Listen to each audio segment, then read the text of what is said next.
Hello, hello, good afternoon. It's Monica from Life is Art, and this is the Sunday 3:30 p.m. demo at the Caribbean Cruise online crop. And we had a nice time this afternoon chatting and crafting and enjoying each other's company. We got to get some updates on some travels that people have had recently. That was exciting. And so we are going to be working today on a layout, and we're diving into cardstock. It's all about the cardstock today, and that is exciting because I love close to my heart's cardstock. I'm a big fan.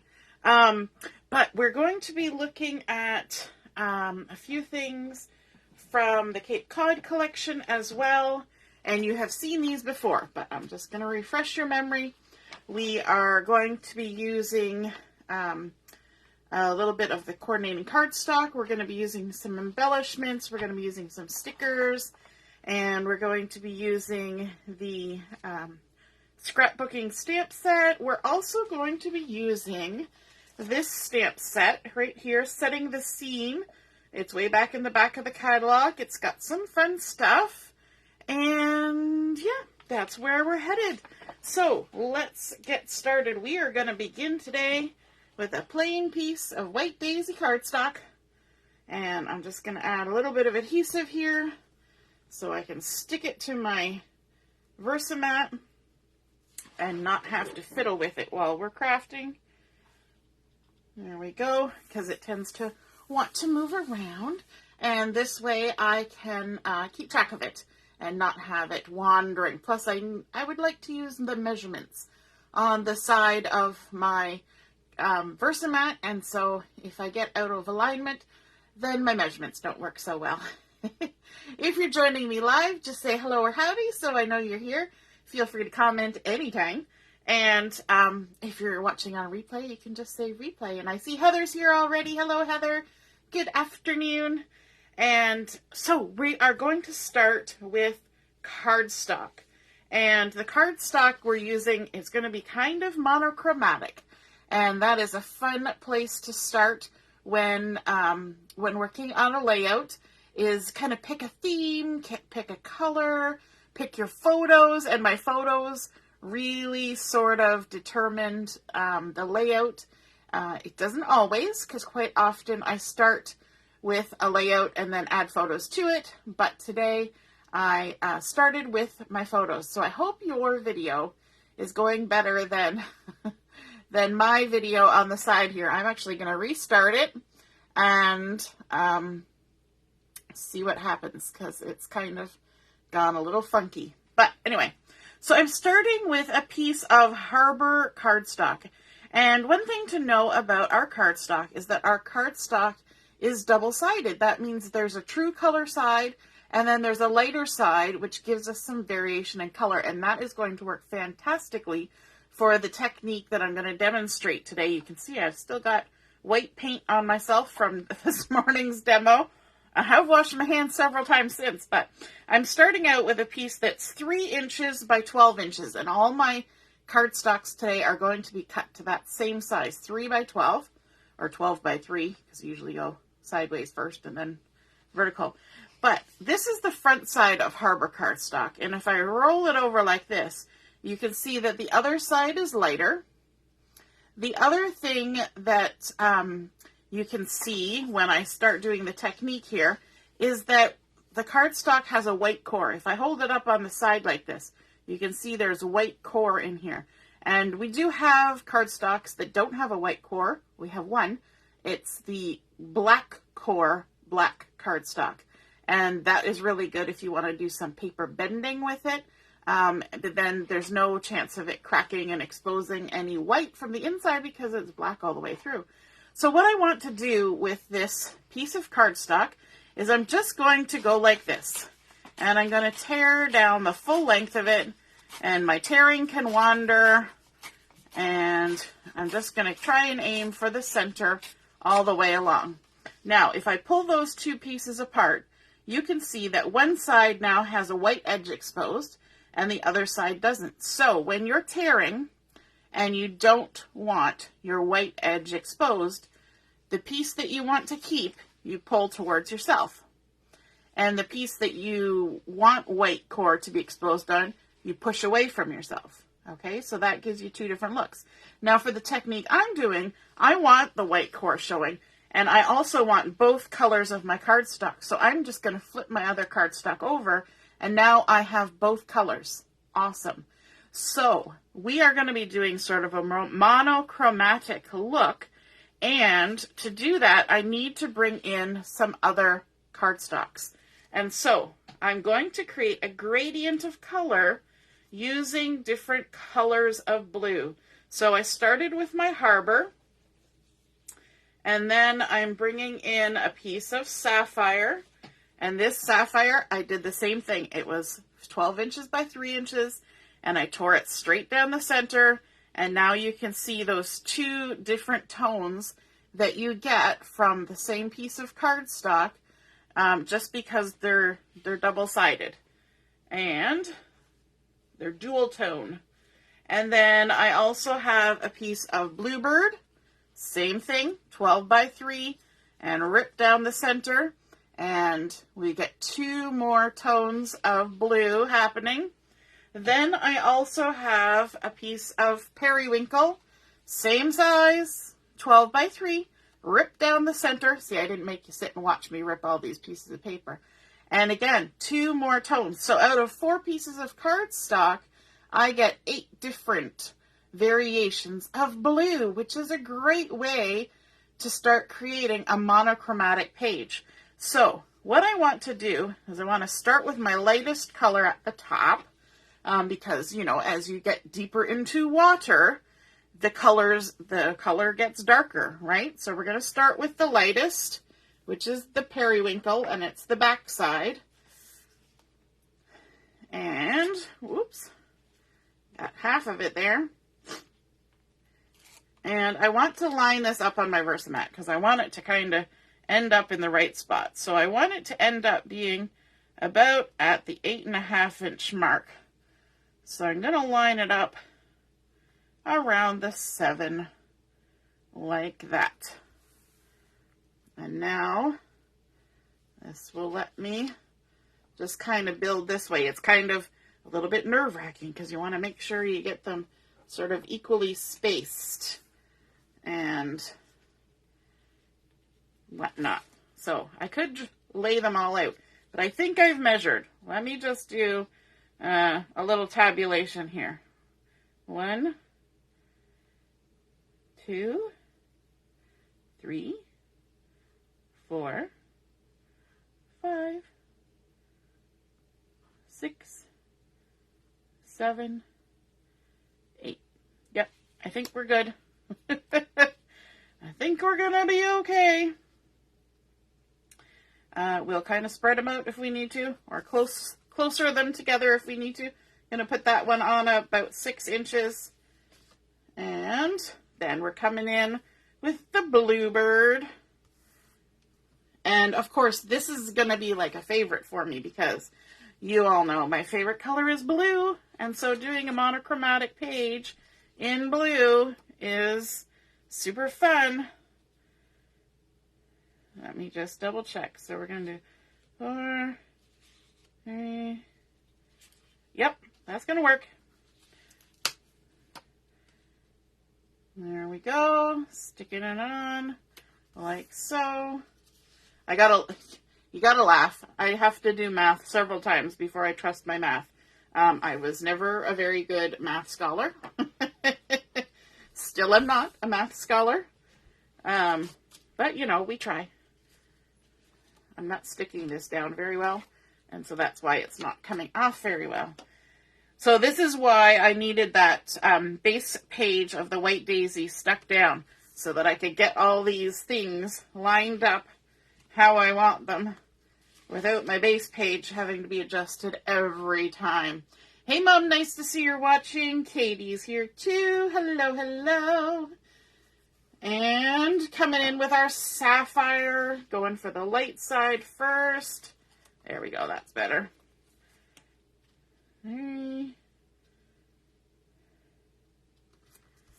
And then for the dark side. And you can do this with any color. You could do this with variations of pinks and oranges and yellows and create a sunset. Or the sunset setting on the water. You could do it with greens and have it be like rolling hills.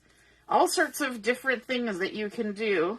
And then we're going to go for the Harbour. First with the light side. Oops. Popping it right up in the air. Hey, Robin. Watching live. How was the wedding? Robin was doing photography at a wedding. Cuts into crafty time, but it's still a creative endeavor, right? All right. And then our last piece, we're going to line up right at the bottom. This is the dark side of the Harbour.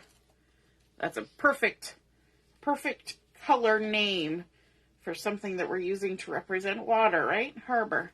There we go. Isn't that gorgeous? I love that gradient of the colors, the blue, the Harbour, Sapphire, Bluebird, and the Periwinkle. And then we need to think about our photos. So my photos are of whales. These are humpback whales. And this was when I was in Newfoundland, and we went on a whale watch excursion, and we had two really big humpback whales that were playing around our boat. They were around our boat for probably an hour. It was awesome. And they were coming right up. They were right up on the surface. You can see one of them is here in the water, and then the other one over here. And actually, one of them had a bit of net caught around it. And so their crew was attempting to get it off of the whale. So it was quite interesting because the whales were staying right with the boat while they were trying to reach out with they have grabber things. And eventually they did end up having to move along, and so they let the authorities know where the whale was, and we did see the boat come out. So somebody came to help the whale. So that was awesome. And here's one with the big tail up in the air, little seagulls flying off in the distance. This is a piece of the boat there. So we're going to hide that. And then this one is sort of the tail from the backside as it was about to flip and go under the water, but I didn't quite catch it, but you can see part of the tail coming up there. So I think these photos look great on this gradient of color, and I think that's going to look really cool. So let's get organizing ourselves here. I want to put, this one is going to overlap, and I've already put some foam tape on it because I want it to pop up a little bit. And I just want to kind of line them up so that everybody is happy and overlappy. Happy and overlappy. And I want this one to be a little bit that way. So I'm going to take this one first.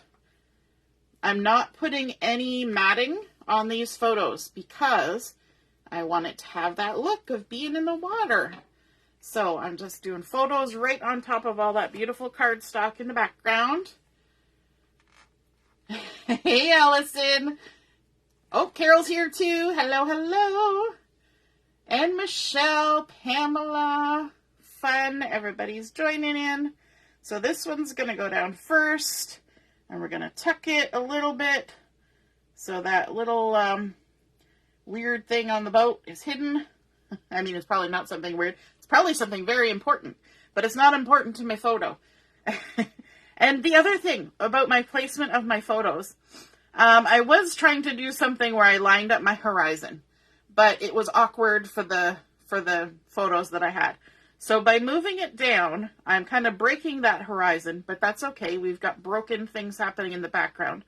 But it also, if you notice, I've got the two that are on the horizon line at the top, and then I have the one that's a little bit closer and all water at the bottom. So these ones are like the horizon, and then this one is closer in the water. And it's nice to think about those things when you're thinking about where you're going to position photos on a layout.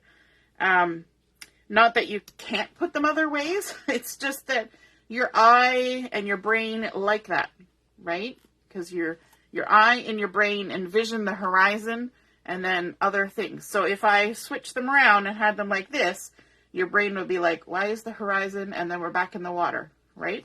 It will subconsciously not make sense for your brain. And so let's stick this one down. I want to try and keep close to the same distance on either side. And maybe straight. That would be good.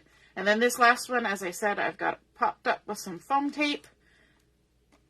Just because we're not using any photo mats doesn't mean we can't make a little bit of dimension. We've created a lot of texture with that torn paper in the background, but it's nice to have a little bit of dimension happening. Oh, I already did that one. And we're going to kind of start in the center and then move a little bit off to the right. On this one, I want to make sure that I'm catching the bottom of that little photo there. There we go. Nice. And then I have some stickers that I want to bring in. Let me just grab the sticker sheet. So this is the sticker sheet from the Cape Cod collection, and I had a struggle because I really wanted to use this wild and free, just like the sea, because, you know, whales, wild and free. But it really didn't, it didn't seem to go so well with my photos. Not that it has to. The sentiment did, but the colors were kind of, a little. So I'm going to go with this one, Sun and Sea, and we've got then the Periwinkle and the Bluebird and a little hint of that lagoon going on there. So it's a little bit of variety. But, you know, it'll do. And I'm trying to think, I was thinking I would kind of tuck it under here so that it kind of maybe looked like a little boat in my brain. In my brain, it looked like there was a little boat. But really, truly, you can't see the background so much against the white daisy, so it doesn't matter. But it does put the words nice and close to the edge of the torn paper. And you noticed when I was putting this torn paper on that I only put the adhesive at the bottom of the piece. I didn't put it up here in case I wanted to tuck things in. That was still an option.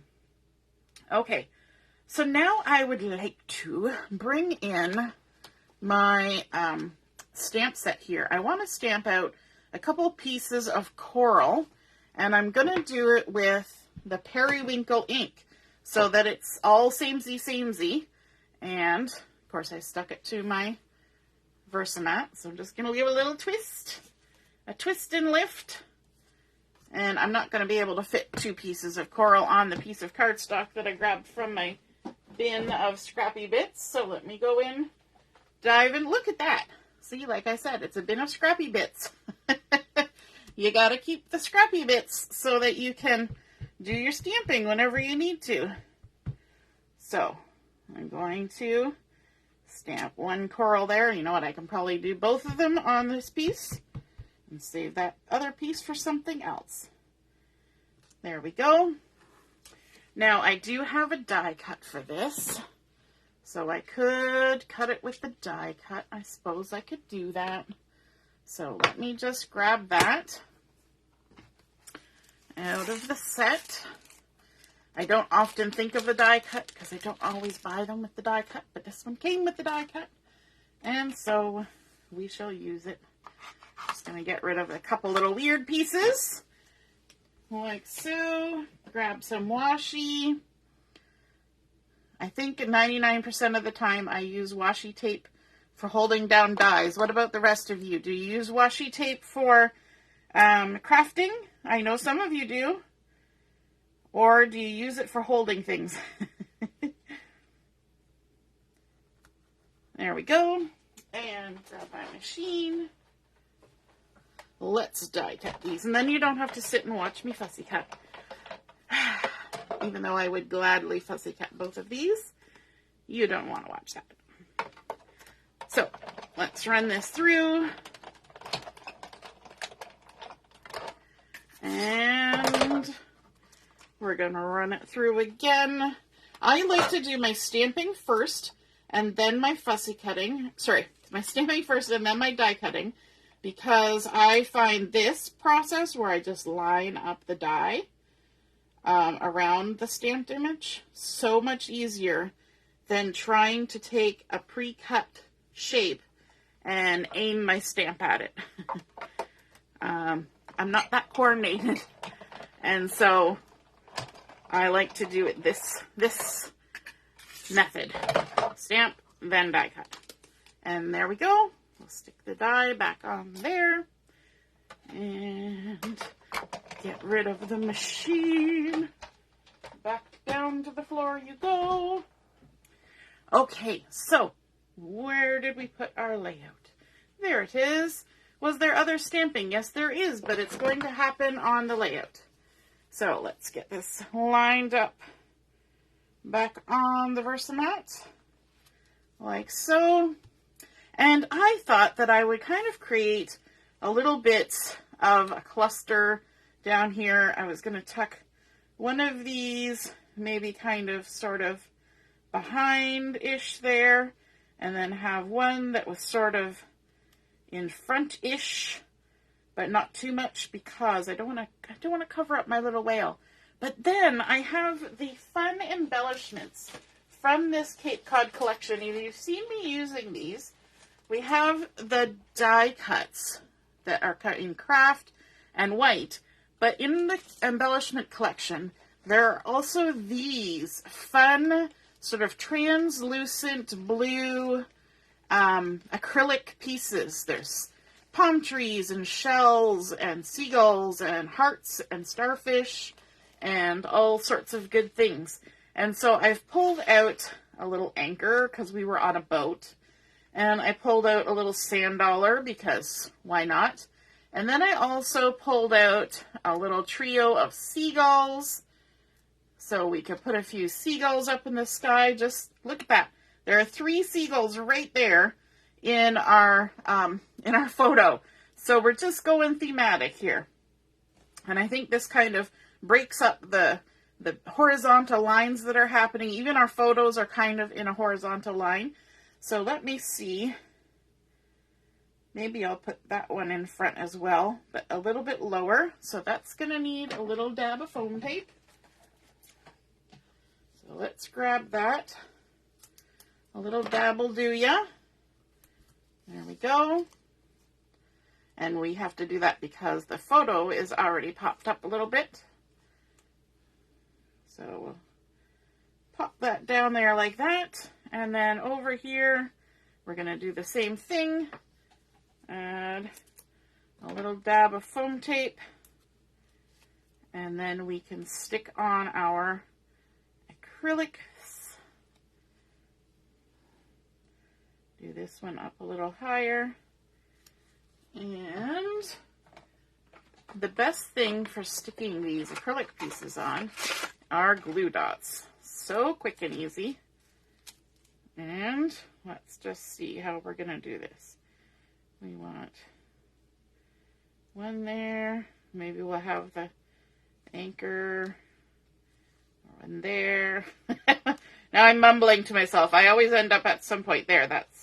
That's the way we want to go. Let's grab a couple glue dots. And stick that on there like that. And then a couple more glue dots. Like so. And we'll kind of have it leaning over on the other one. Like that. And then, of course, our little seagulls up here hanging out in the sky. There we go. Let's add one there.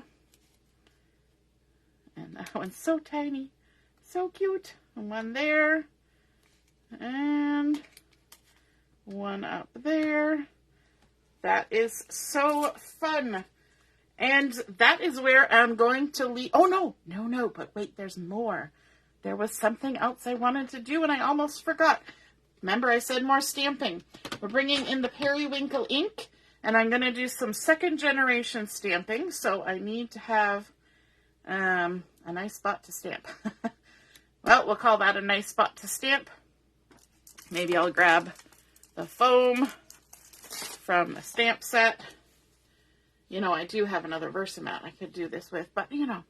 And then, remember that other stamp set that I was talking about called Setting the Scene? And in here, there are these lovely clouds. And I probably should have done this before I put the little birdies on. But, you know, that's you know, it's all good.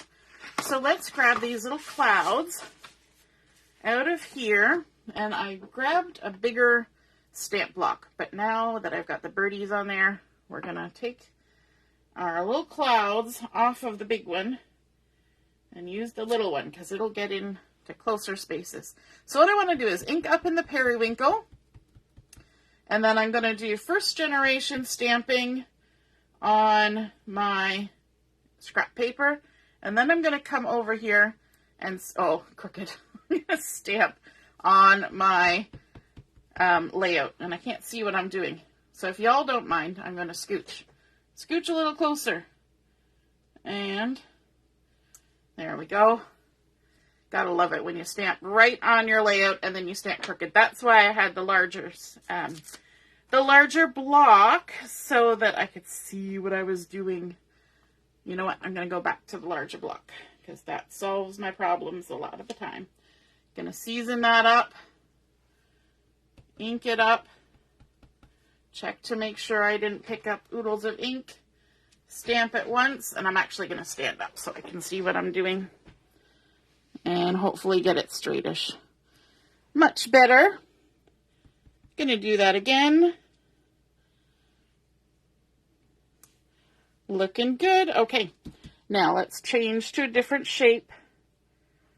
We'll do one more. Maybe this double one. And I may do something later to fix that. Super fun. All right. One more. Let's add a little guy right over there. There we go.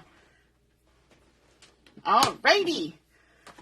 So that is our finished layout, diving into cardstock, creating a beautiful ombre effect using the two tones all the way down the page. We added Periwinkle, Bluebird, Sapphire, and Harbour, creating that gorgeous ombre effect and getting, you know, a feeling of depth as you go down into the water.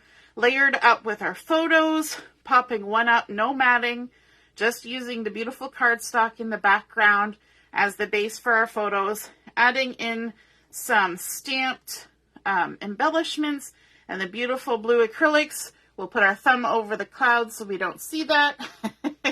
And adding in our sticker title and then our little acrylics up here and our stamped clouds. And I am going to do a little bit of help to fix those little clouds. So you'll see that when I post the photos. But I hope you guys enjoyed seeing that technique with the cardstock and feel inspired to create a layout of your own using the same technique. And if you do, take a picture and pop it in the comments underneath where I post this so that we can all see it, enjoy it, and learn from what everybody else is creating. All right. Have a wonderful afternoon, and we will see you at 7 o'clock for Chat and Craft. See you then. Toodaloo. Bye.